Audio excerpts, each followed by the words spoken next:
Hey guys, Rich Mix here, welcome back to another video coming out on Wednesday. I am going to be discussing something that might be a bit of a hot take, I don't know. I know there's some people out there on the internet that would agree with me. I've seen a few videos discussing what I'm about to say in greater detail than I am, film speak and specific. But with that being said, this is a movie that ultimately, when it came out, it got a lot of criticism and for understandable reasons. But it's a movie that I care about very deeply and a movie that I feel should have gotten a follow-up. I mean, this movie was a sequel to a movie that was already critically panned, I guess, or at least a lot of people didn't like it. But this is probably my favorite movie. Well, actually, no, it is my favorite movie within this verse, if you will. If you didn't guess, talking about The Amazing Spider-Man 2. And why, honestly, it is, well, to be honest, one of, if not my favorite Spider-Man movie, period. And Andrew Garfield is my favorite Spider-Man. Now, to preface this, I can understand why a lot of people didn't like Andrew Garfield's Spider-Man out the get-go. I can understand it. The writing wasn't the greatest. There was a lot of issues and a lot of back and forth, I'd imagine. And I love both these movies. I really hope that Andrew Garfield will be willing to sit down and make a third Amazing Spider-Man movie, because we ultimately, beyond just what we saw in No Way Home, really, there wasn't anything conclusive there. There wasn't anything that was ramping the story up overall. There wasn't anything just make it a nice trilogy. It reminded me similar of how the Raimi trilogy ends. You can tell that there is meant to be a fourth movie where things get wrapped up officially, with relationships, plot lines. There was supposed to be another movie that ultimately never happened due to creative differences. And one day we may get the fourth Sam Raimi Spider-Man movie still. There's still hope for that, I guess. But I'm not here to talk about the likelihood of that, nor the likelihood of The Amazing Spider-Man 3 happening. I'm not here to talk about either of those. I'm here to talk about The Amazing Spider-Man 2. And one day I might even make a video about The Amazing Spider-Man 1. But for now I want to talk about the second one. A movie greatly hated, and a movie that I just can't help but love through and through. My first time ever seeing this movie was on Free Comic Book Day, which should be pretty self-explanatory. Me and my dad, we used to always go watch a comic book movie in theaters, whatever the latest one was, whether it was Marvel or DC or whatnot. That's how we saw the first Avengers, for instance.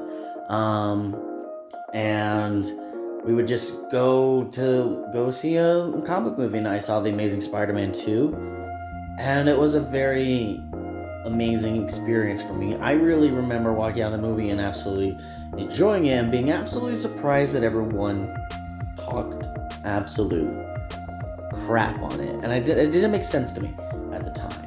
And now I understand why, but I disagree personally. And maybe that's just because I was just nostalgia for it, but I don't know. I really like the movie a lot. And you know what? I'm gonna say this now. Despite some of the designs that people have had issues with, namely Electro and Green Goblin with this movie, and it feeling bloated, like there wasn't enough time, I really enjoyed it.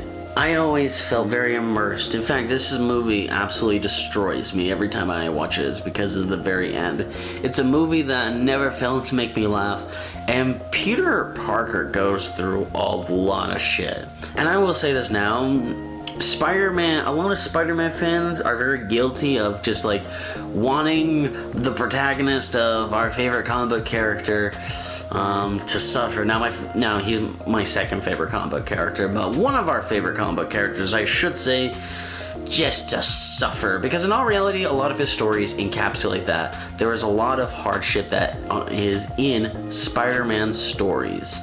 Spider-Man is a character often characterized as being someone that is struggling to make it by. He's no Tony Stark, he's no Bruce Wayne, he's no rich billionaire philanthropist with loads of money to just throw at being a superhero, you know? He is a normal kid. Depending on who ranges anywhere from being in college to high school, really depends on the interpretation you're looking at and what time period of his life, but he's always someone who seems to be down on his luck.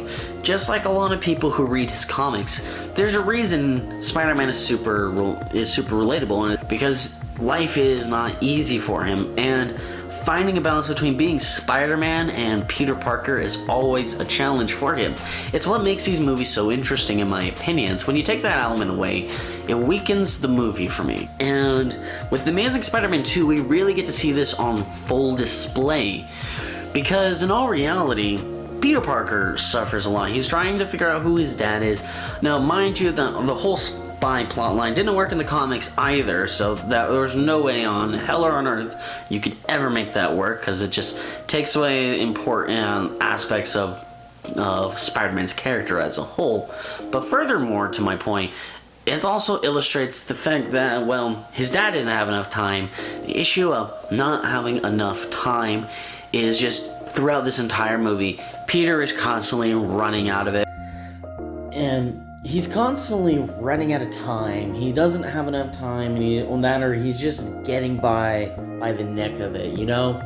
But time, or not enough time, or whatever it is, time in general is a huge theme for this story. It's very integral to the story being told. You know, he's struggling. Nothing is easy. Everything is just falling apart, seemingly. And he's trying his best. He can't. He's having a difficult time choosing between responsibility and how he feels. Because if you're gonna be Spider-Man, you gotta be responsible. Also, being Peter Parker has emotions. He feels things as a person, as a human being. I think most normal people put into his position would have a difficult time making that choice as well. Because this Peter Parker is a very real person to me. With Raimi's Peter Parker, he always seemed like just a good kid. And so it seemed like he could do it. Whereas Andrew Garfield's Peter Parker felt like a person, a real life human being that I could relate to. Because he was me, in a way. Who was on the outside, always short of time, running late. And when he tries to have it all, he ultimately loses everything as a result of that. I mean, not literally everything. Aunt May is not dead at the end of the movie or anything like that. The death of Gwen Stacy hits hard. We feel it as an audience, and Peter definitely feels it. And based on Andrew Garfield's Peter Parker's portrayal in No Way Home, he really is like feeling at this point of his life that like he has to just focus solely on Spider-Man stuff. Peter Parker, he just doesn't have time for Peter Parker stuff. It is absolutely just devastating to see this character just be absolutely destroyed. Like, I think anyone really would be. It's a difficult place to be, and an even more difficult situation to try and navigate on your own, because it's not like he can tell Aunt May without revealing the big secret that he's Spider-Man. And I love how at the end of the movie he decides to be Spider-Man again based on what Gwen said earlier, what he had missed, because he didn't have enough time, because he was trying to be both Spider-Man and Peter Parker at the very same time, and it was not working out for him. And so with all that in mind, it's a very cathartic and emotional journey that ultimately I hope one day we can see the conclusion of. It's a movie that is very much so flawed and has its issues with some of its dialogue, but it's a movie that I love wholeheartedly. It's a movie that I relate to very personally. It is just an all-around fantastic movie, and that is why I love The Amazing Spider-Man 2. Thank you all so much for checking out this video on this lovely, lovely Wednesday that it is coming out on. I'm so far doing good sticking to this schedule. With all that being said, thank you all so much for watching. If you like what you see here and you want to see more, hit the like button, subscribe, comment down below if you disagree with me, and tell me how wrong I am. Because I guarantee you a lot of people are going to have some very heated opinions about this. I wouldn't be surprised. So just let me know if you disagree, or even if you do agree with me, actually. And just let me know what your whole opinion on Andrew Garfield's Spider-Man and Peter Parker is. And if you'd like me to do another video discussing this subject further in the future, I'm definitely going to be tackling my opinion as to Tobey Spider-Man, and then after that, Tom Holland's Spider-Man. And with all that in mind, thank you all so much for watching. Thank you all so much for sticking by. And until next time, Rich Mixed out. Yeah, run down that homies. Yeah, I said run down that homies. Yeah, run down that homies. Yeah, I said run down that homies. Yeah, growing up it wasn't about me. All I knew it was never told me. Druggies beside me and dealers above me. Cops really used to home this.